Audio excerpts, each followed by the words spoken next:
which is the most important shot in tennis because it's the shot that actually starts every point. So first of all, we walk through the grip, which is a shaken grip and continental grip. Most players will use the slice grip. An example would be like the dunk, but today I'll be doing the continental grip.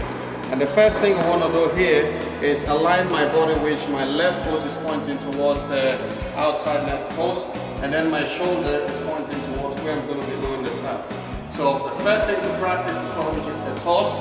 So you're going to toss the ball a little bit higher over your head, and then get your racket back, and then before we go through the follow through. So I'll just try a few of them slowly to sideways.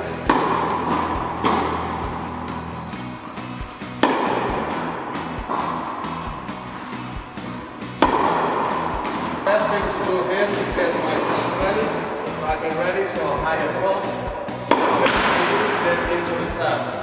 Again, higher toss, then my knees into the serve.